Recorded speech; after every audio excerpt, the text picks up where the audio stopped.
4 décadas atrás, o artista italiano Renato Casaro foi contratado para fazer o pôster de um filme que estava sendo rodado aqui, na Espanha.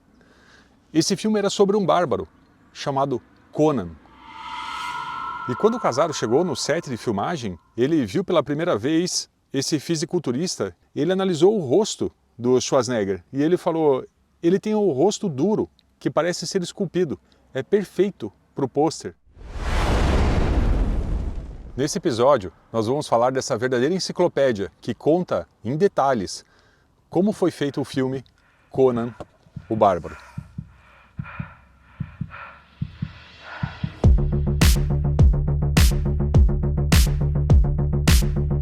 E esse é o livro que tem a história oficial do filme Conan, o Bárbaro, de 1982. Aqui, para a gente ter uma ideia do tamanho dele, é um livro gigante, um acabamento também muito legal. O desenho, essa pintura, né, da frente aqui é famosíssima, que é do Casaro. Esse livro é do John Walsh, então a história do filme. Aqui ele saiu pela Norma, a editora Norma. E aqui começa com a Rafaela de Laurentiis, que é filha do Dino de Laurentiis, contando como foi assumir a produção desse filme, porque esse filme inicialmente ele ia ser rodado na Iugoslávia, na época tinha Iugoslávia, né? Depois esse filme foi passado para a Espanha. Umas fotos. E aqui conta um pouco da história do inventor do Conan, que é o Robert E. Howard. Eu não vou me aprofundar muito na história do Robert E. Howard, porque nós vamos estar falando mais sobre o filme, mas é importante contar um pouco sobre ele. O Robert E. Howard chegou à ideia de desenvolver o Conan quando ele tinha mais ou menos 26 anos de idade. E a gente está falando dos anos 30 nos Estados Unidos. Então o Robert E. Howard ele teve essa ideia, ele é reconhecido como o pai desse gênero espada e feitiçaria. Então ele não só criou o Conan e todo esse universo do Conan, esse universo fantástico do Conan, mas também pode-se dizer que ele acabou criando um gênero também, né? Então aqui tem fala bastante sobre o Robert E. Howard. Aqui tem a primeira revista que ele conseguiu publicar os contos dele, né, que era Weird Tales, né? Aqui tem mais fotos. O Robert E. Howard, ele também era, além de escritor, ele era um fisiculturista. O Robert E. Howard gostava da musculação e também ele lutava boxe. Aqui tem algumas fotos aqui que são mais raras. O Robert E. Howard, quando jovem, apesar de que ele acabou até falecendo relativamente jovem, ele tinha 30 anos quando ele faleceu, e aqui ele vestido com uma roupa como se ele estivesse encarnando um dos personagens que ele inventou. Não tem como deixar de fora, né, essa parte que daí seria quando o Conan chega na Marvel, nos anos 70.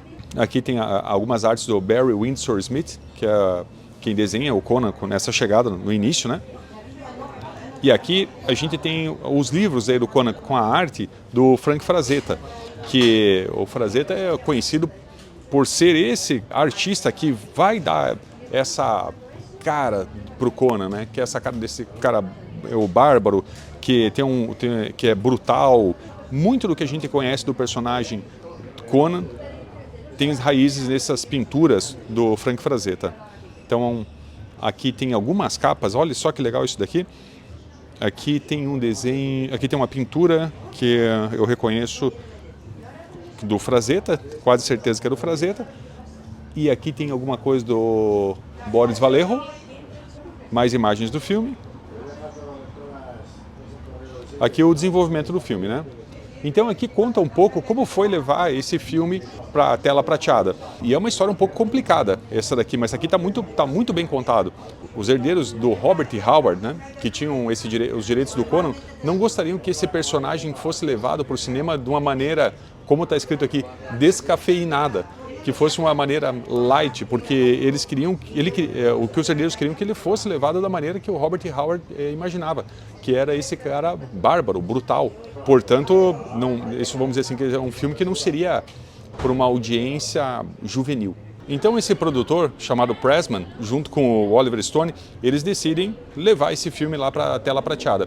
O Oliver Stone ele já tinha uma certa reputação porque ele tinha feito esse filme O Expresso da Meia-Noite. Segundo é relatado aqui, o Oliver Stone estava passando também por um problema relacionado a drogas. E, portanto, segundo o John Milius, que é o cara que vai depois assumir esse filme lá na frente, que é o diretor, que vai reescrever esse roteiro, ele fala que o roteiro do Oliver Stone, além dele ser uma coisa assim gigantesca, que não tinha como ser filmado naquela época, por conta que envolvia batalhas com exércitos mutantes, coisas assim que só seriam possíveis de serem realizadas décadas lá para frente, lá que a gente viu no Senhor dos Anéis. Então, nessa época não tinha tecnologia para isso. O custo disso também seria altíssimo para poder fazer alguma coisa baseado nesse roteiro do Oliver Stone, que era um épico. Eles chegaram à conclusão que o filme, baseado nesse roteiro, seria infilmável. Mas mesmo assim, eles foram atrás de um diretor para que assumisse isso daí, que o Oliver Stone chegou à conclusão que ele não se...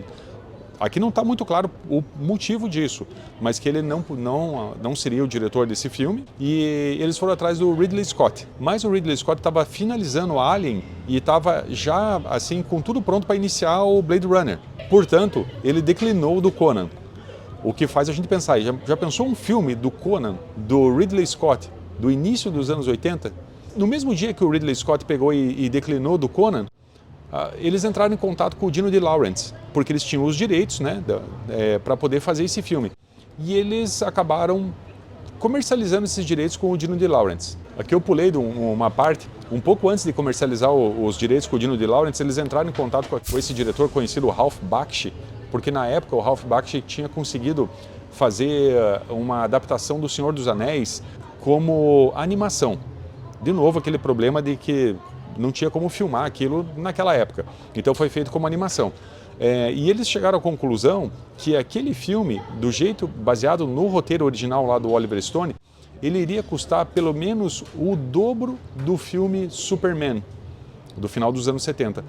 E esse filme Superman era o filme mais caro que o estúdio já tinha feito. Então assim, só para a gente ter uma ideia, o dobro do filme mais caro que o estúdio já tinha feito.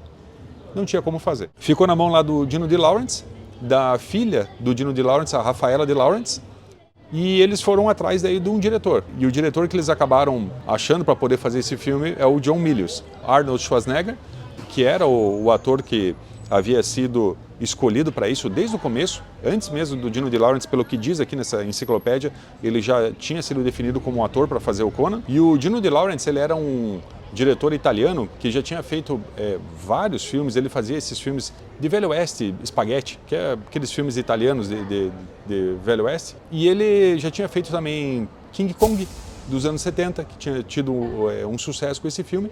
E em 1980 ele tinha feito o filme do Flash Gordon.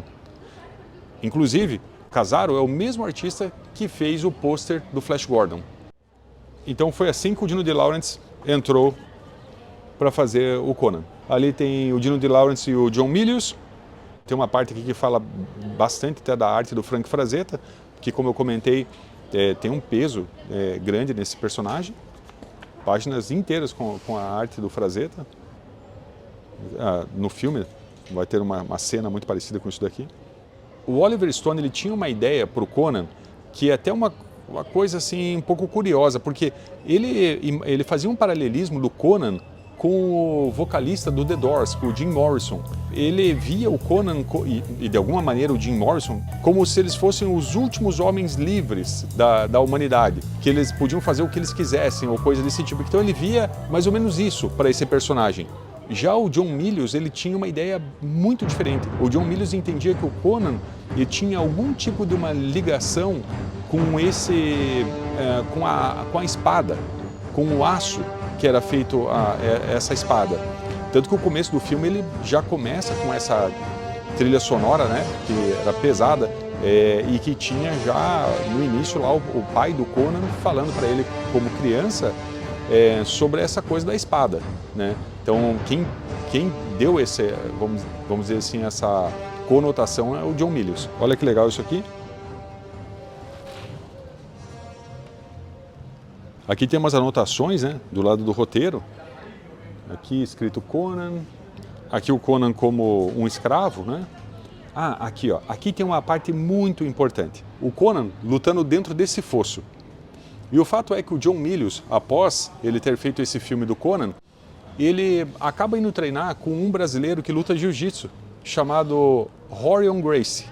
Para quem conhece as artes marciais, o UFC, o Rorion Gracie é irmão desse outro lutador chamado Royce Gracie, que é esse lutador que começa esse Ultimate Fight. Então, o John Milius era aluno dele.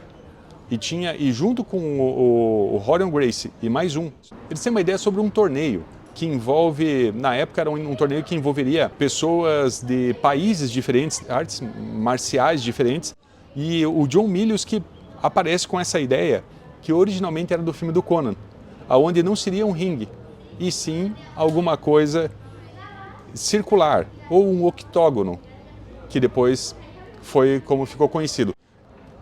Isso que eu estou falando é uma hipersimplificação, é muito mais do que isso, mas só para a gente ter uma ideia. Essa questão do octógono, do John Milius como diretor criativo do que seria o embrião do UFC. Bom, vamos voltar aqui no Conan. Então aqui mais uma arte bem legal do Ron Cobb. Esse Ron Cobb é um excelente designer de filmes. Olha só que legal isso aqui, essas artes aqui, ó. Essa enciclopédia aqui eu achei muito, muito legal. Eu estou chamando de enciclopédia, né, porque é um livro, mas a quantidade de informação que tem aqui é enciclopédica. Olha só as espadas, aqui os detalhes das espadas. Então tudo isso aqui veio pelo Ron Cobb. Olha que legal isso. Ó. É filmado na Espanha, em Almeria, a 3 horas do local onde a gente está. Já vai falar daí sobre o diretor, o John Milius. Talvez ele fosse realmente o cara certo para fazer esse filme, porque o filme do Conan, como a gente viu, tem uma diferença muito grande do primeiro Conan para o segundo. O primeiro filme do Conan é muito brutal. Ele tem cenas de bastante violência. O John Milius não voltou para o segundo filme, né? Ele foi escolhido um outro diretor para continuar o segundo filme, porque ele estava ocupado fazendo um outro filme na época. O John Milius ele tinha feito sucesso porque ele tinha escrito o Apocalipse Now, né? Que é um filme de guerra super famoso. E ele ficou conhecido porque ele tinha esse amor por armas, né? E uma coisa que eu me lembrei agora também sobre o Oliver Stone, lembra desse roteiro que a gente falou, que era o inicial que o Oliver Stone tinha concebido? A ideia do Oliver Stone para o Conan seria uma coisa como se que hoje a gente conhece como franquia, porque ele imaginava que o universo do Conan era rico demais e que fazer aquilo para um filme só não faria sentido. Ele via, na época, assim, o que tinha uma coisa mais próxima seria o James Bond 007. Então ele queria fazer algo assim que tivesse 10 filmes, 12 filmes. Então o projeto dele realmente era uma coisa muito, muito grande, muito extensa. Para esse vídeo eu até trouxe uma das minhas revistas prediletas, que é a revista Comics Scene, porque nessa época não tinha internet. Então como que a gente sabia dos filmes que iriam sair, os bastidores desse mercado de Hollywood, era por essa revista. Os primeiros minutos do filme tem uma narração, mas o problema do sotaque do Schwarzenegger, que ele tem sotaque até hoje, mas nessa época o sotaque austríaco dele era muito mais forte ainda. E eles tentaram, não deu certo, então eles deixaram. E aqui, né, a gente tem a Sandahl Bergman como a Valéria, e aqui tem a parte que começa a falar mais sobre o Arnold Schwarzenegger. Acho que um ponto importante de a gente entender é assim, até esse filme, o Arnold Schwarzenegger ele era conhecido por 2 filmes. Um era o Hércules em Nova York, onde o Schwarzenegger era uma espécie de um Hércules. Eu já assisti esse filme, é um filme bem fraco. O outro filme que ele era conhecido também era um filme chamado Pumping Iron, que era um filme sobre musculação. Esse filme Pumping Iron, ele é famoso nesse nicho de pessoas que gostam bastante de fisiculturismo. Nesse nicho. Então esse era o Schwarzenegger. Esse filme vai mudar a vida dele. Isso aqui lembra muito, né, o design dos quadrinhos, né, do Barry Windsor Smith. E aqui o James Earl Jones, que vai fazer o papel de Tulsa Doom, que Tulsa Doom é o inimigo do Conan, né? Ele é famoso por várias coisas, mas é claro que ele é famoso por ser a voz do Darth Vader. A gente pensa no James Earl Jones, é a voz do Darth Vader. Eu confesso para vocês que quando eu lembro do James Earl Jones, eu penso primeiro no Tulsa Doom. Eu achei que ele ficou muito legal nesse papel aqui. A roupa do Tulsa Doom também. Aqui a Sanaa Bergman como a Valéria. Aqui está o Subotai, a atriz Cassandra Gava, que vai fazer o papel daquela bruxa que tem no filme também, né? Porque isso é um filme de espada e feitiçaria, né? Então tem uma feiticeira. William Smith como o pai do Conan, uma das cenas inesquecíveis. Esse monólogo que o pai do Conan faz no início do filme. Por falar em monólogo, eu lembrei que o John Milius, ele também é conhecido por ter escrito um dos melhores monólogos da história do cinema. O roteiro do filme Tubarão não foi escrito pelo John Milius, mas ele tem segundo o Steven Spielberg, foi ele quem escreveu aquele monólogo. Vocês devem recordar que quando eles estão no barco, no filme Tubarão, tem um cara que é um marinheiro. O nome dele, se não me engano, é Quint, o nome desse marinheiro. Eu acho que o ator é o Robert Shaw, se eu não me engano, que faz esse marinheiro Quint. Até então ninguém sabia qual era o motivo, qual era a motivação do Quint, que ele tinha um ódio por tubarões. E quando ele está nesse navio, ele começa a falar da onde que surgiu esse ódio que ele tinha por tubarões. E ele conta uma história que é, assim, o filme inteiro é um filme de terror, né, o Tubarão. Só que quando o Quint começa a contar aquela história, talvez seja uma das coisas mais assustadoras do filme, é o relato do Quint com relação a de onde veio o ódio dele por tubarões. Vocês devem lembrar que tem uma parte que ele fala, que ficou muito conhecida, que ele fala que os tubarões têm olhos sem vida, como olhos de bonecas. Acho que vocês se recordam desse monólogo que eu estou falando. Se vocês tiverem um tempo, voltem e dê uma olhada nesse monólogo, vale a pena. Foi escrito pelo John Milius, que também são fisiculturistas, né? Tem um aqui dando uma martelada na cabeça do Schwarzenegger. Max von Sydow como o rei. Esse aqui é um baita de um ator, né? E aqui começa a odisseia, né, de rodar o filme. Olha essa imagem que legal. A maioria dessas fotos aqui não são conhecidas. Por exemplo, essa foto é bastante conhecida, já essas outras nem tanto. E aqui a fabricação das espadas, que foram desenhadas pelo Ron Cobb. Esse artista que fez essas espadas se chama Samson. Ele chegou a fazer as espadas também, acho que do Blade, porque ele fez coisas no filme do Blade, segundo o livro está dizendo aqui.